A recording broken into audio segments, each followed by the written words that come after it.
Now, the World Health Organization recognises World Mental Health Day on the 10th of October every year, with the theme this year focusing on making mental health and well-being a global priority for all.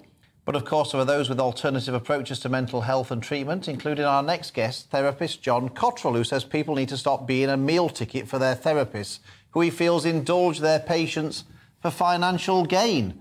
John, welcome to the show. Are you saying that all of this sort of explosion of mental health is part of the snowflake generation rather than it being genuine mental health problems? Well, I think the term mental health is where we probably need to look first. It's great that people are talking about things, that it's not so bad anymore, particularly for a man to say, I've got a problem. But mental implies there's something wrong with your head, and health implies that there's some kind of medication required. And I don't believe either are true. I think for the vast majority of people who are reporting a so-called mental health problem, it's really to do with their emotion. So the question isn't then what's wrong with you, it's actually what's happened to you. And so if we can get people to keep talking to their friends, to their family, and to get people to realise that it's very often repressed emotion that's the cause of problems, then they don't need medication, don't need to go and see a therapist over a long period of time to talk about stuff. You can talk about stuff with your friends. If you want to go and see a therapist, that's absolutely cool. And there are some really, really good ones. But too many people I see say, I've been seeing a therapist for years. And I'm saying, well, what happens when you stop? I couldn't stop because my problems would get worse. So it doesn't feel, from an engineer's perspective, and that's my background, that we're actually getting to the root cause of the problem. And I think the root cause for many people is actually their emotions.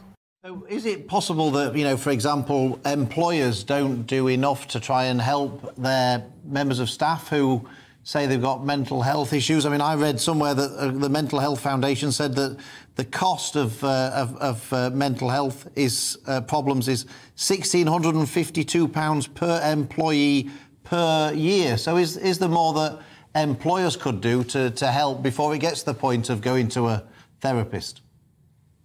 Yes, absolutely. And I think, we've got to look at the work environment and ask ourselves, is that conducive to good health, to good emotions? We talk about emotional intelligence, but we don't really talk about emotional health.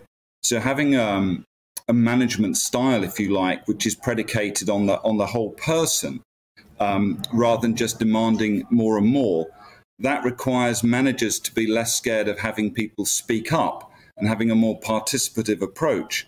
And when you do let people participate, well, funnily enough, their performance at work gets better and the so-called mental health will be better too. So these two things should be going hand in glove. Better productivity and better mental health go together.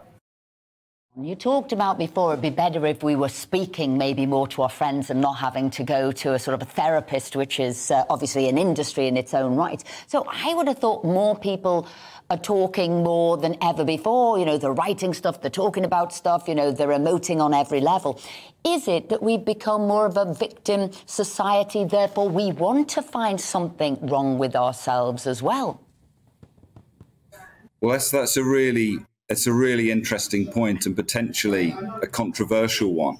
I think it was the American psychiatrist, I think he was an author and psychiatrist, I think his name was Peck, said his one despair from professional practice is people refusing to take personal responsibility. And I think that's where we can all sort of take a leaf from his book and say, well, how am I not taking personal responsibility here? Am I trying to blame something? Am I trying to make an excuse? Or am I really going to own my situation and work out for myself what I can do? Now, it may be that people do need help to take those steps. But it really says if you can put yourself at cause for what's going on in your life, then you've got a much better chance of being able to do something about it. Thank you very much indeed for joining us this morning. I liked his view there on the world, that sort of taking responsibility. Very good. Coming up after the break, we'll